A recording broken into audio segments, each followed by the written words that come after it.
అండి, ఈరోజు వీడియోలో చూడీ ప్యాంట్ కటింగ్ అయితే చూద్దాము. జనరల్గా అయితే చూడీ ప్యాంటు కట్ చేసుకున్న తర్వాత స్టిచ్ చేస్తాం కదా. ఈరోజు అయితే కొంచెం కొత్తగా చూడీ ప్యాంట్ను స్టిచ్ చేసుకున్న తర్వాత కట్ చేసుకుందాము. సో వీడియో చాలా అంటే చాలా ఇంట్రెస్టింగ్గా ఉంటుంది కాబట్టి ఎక్కడ కూడా స్కిప్ చేయకుండా చూడండి. మీరు వీడియోని స్కిప్ చేస్తే ఇక్కడ మనకు ప్రాసెస్ అనేది క్లియర్గా అర్థమవుదనమాట. సో ఫస్ట్ అయితే ఇక్కడ నేను 2 మీటర్స్ క్లాత్ అయితే తీసుకున్నాను.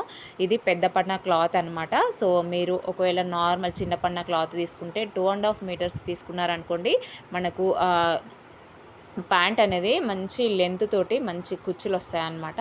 సో ఇక్కడ క్లాత్ని అయితే నిలువుగా డబుల్ ఫోల్డ్ అయితే చేస్తున్నాను. ఇక్కడ 2 మీటర్స్ తీసుకున్నాను కాబట్టి 1 మీటర్ హాఫ్కి ఫోల్డ్ చేసి స్టిచ్ చేయడం కాదండి. ఇక్కడ వీడియోలో చూపిస్తున్న విధంగా క్లాత్ను నిలువులోకి డబుల్ ఫోల్డ్ అనేది చేసుకుని ఇలా వీడియోలో చూపిస్తున్న విధంగా ఈ సైడ్స్ అయితే మనము స్టిచ్ చేసుకోవాలి. రైట్ సైడ్ ఓపెన్ పార్ట్, అలాగే లెఫ్ట్ సైడ్ ఓపెన్ పార్ట్ అనేది స్టిచ్ చేసుకోవాలి. ఆ తర్వాత క్లాత్ను ఇలా వీడియోలో చూపిస్తున్న విధంగా ఫోల్డ్ చేసుకొని పైన ఓపెన్ పార్ట్ ఉంది కదా, ఆ ఓపెన్ పార్ట్ని అంతా కూడా ఆ మార్క్ దగ్గర నుండి మనము స్టిచ్ చేసుకోవాలన్నమాట. సో మీకు మళ్ళీ ఒకసారి కూడా ఎక్స్ప్లెయిన్ చేస్తాను. క్లాత్ని అయితే ఇలా నిలువుగా డబుల్ ఫోల్డ్ అయితే చేసుకోవాలి. డబుల్ ఫోల్డ్ చేసుకున్న తర్వాత ఇలా టూ సైడ్స్ అయితే ఇలా జాయింట్ చేసుకోవాలి.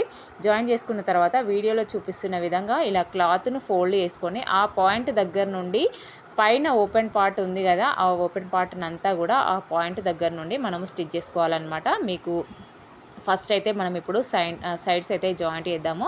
ఇక్కడ డబుల్ స్టిచ్ అయితే వేసుకోవాలి. మనకు చూడీ ప్యాంట్ కట్ చేసేటప్పుడు అంబ్రెల్లా ఫోల్డింగ్ అనేది చేసుకొని మనము ప్యాంట్ అనేది కట్ చేస్తాం కదా. సో అలా కట్ చేసినప్పుడు కూడా మనకు అతుకులు అనేవి వస్తాయి. మనము ఇక్కడైతే మనం ఫస్ట్ స్టిచ్ చేసుకున్న తర్వాతనే ప్యాంటుని కట్ చేస్తున్నాం కాబట్టి, సో మనం స్టిచ్ చేసిన తర్వాత ఇవి ఊడిపోయే ఛాన్సెస్ ఉంటాయి కాబట్టి ముందే మనము డబుల్ స్టిచ్ అనేది వేసుకోవాలి. మళ్ళీ ఒకసారి అయితే చూపిస్తున్నాను. ఇలా వీడియోలో చూపిస్తున్న విధంగా సగానికి అయితే క్లాత్ను ఫోల్డ్ చేసుకోకూడదు. ఇట్లా నిలువుగా క్లాత్ను మనము డబుల్ ఫోల్డ్ మిడిల్గా క్లాత్ను డబుల్ ఫోల్డ్ అనేది చేసుకున్న తర్వాత ఈ 2 సైడ్స్ అయితే మనము ఫస్ట్ జాయింట్ చేసుకోవాలి. ఈ 2 సైడ్స్ జాయింట్ చేసుకున్న తర్వాత వీడియోలో చూపిస్తున్న విధంగా ఇలా క్లాత్ని అయితే ఫోల్డ్ చేసుకోవాలి. మనము సైడ్స్ స్టిచ్ చేసినాం కదా, ఆ సైడ్ లెంత్ను తీసుకోవడం కోసం ఇలా ఫోల్డ్ చేసుకొని ఆ లెంత్ పాయింట్ని మార్క్ చేసుకొని ఆ మార్కు దగ్గర నుండి పైన మనకు క్లాత్ ఓపెన్ ఉంది కదా, ఆ ఓపెన్ క్లాత్ని అంతా ఆ పాయింట్ దగ్గర నుండి స్టిచ్ చేసుకోవాలన్నమాట. మీకు క్లియర్గా అర్థమైందని అనుకుంటున్నాను. ఫస్ట్ సైడ్స్ స్టిచ్ చేసిన తర్వాత ఆ సైడ్ లెంత్ను మెజర్ చేసుకోవడానికి క్లాత్ని ఇలా ఫోల్డ్ చేసుకొని ఆ పాయింట్ దగ్గర నుండి పైన ఓపెన్ క్లాత్ని అంతా కూడా మనము స్టిచ్ చేసుకోవాలి. సో ఇప్పుడైతే మనము రిమైన్ క్లాత్ని అంతా కూడా మనము స్టిచ్ చేసుకుందాం అనమాట. సో చెప్పిందే చెప్తుంది అని అనుకోకండి, ఎందుకంటే ఫస్ట్ అర్థం అవడానికి కొంచెం కష్టంగా అనిపిస్తుంది. కాకపోతే అర్థమైన తర్వాత అయితే చాలా అంటే చాలా ఈజీగా చాలా సింపుల్గా మనము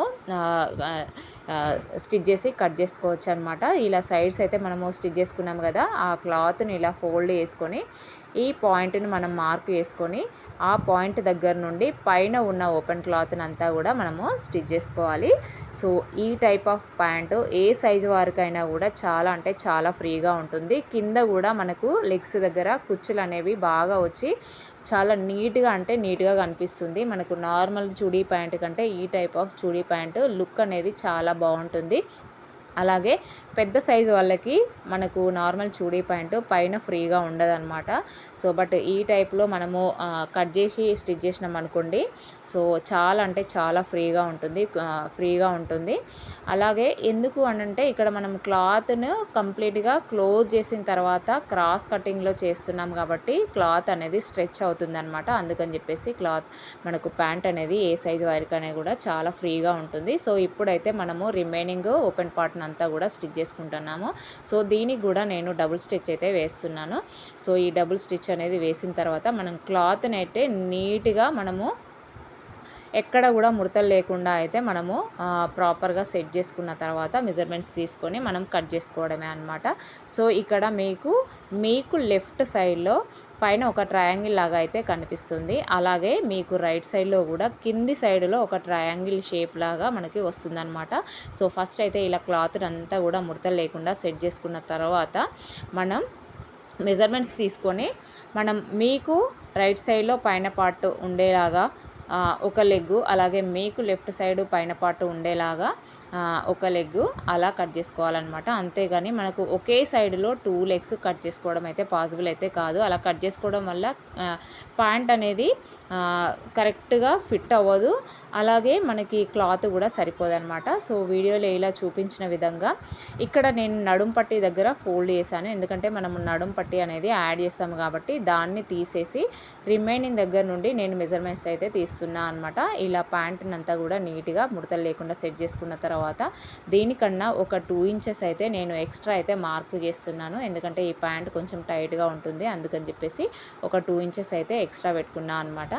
సో ఇక్కడైతే మీకు క్లాత్ అయితే కంప్లీట్గా పైన కింద కంప్లీట్గా క్లోజ్ అయితే ఉంటుంది. అలాగే సైడ్స్ కూడా కంప్లీట్గా క్లోజ్ అయితే ఉంటుంది. సో ఇలా సెట్ మార్క్ చేసుకున్న తర్వాత ఇప్పుడు ఈ క్లాత్ని అయితే మనము కట్ చేసుకోవాలి. ఇక్కడ మనం ఓన్లీ 1 లెగ్ మాత్రమే కట్ చేస్తున్నాము, అది గుర్తుపెట్టుకోండి.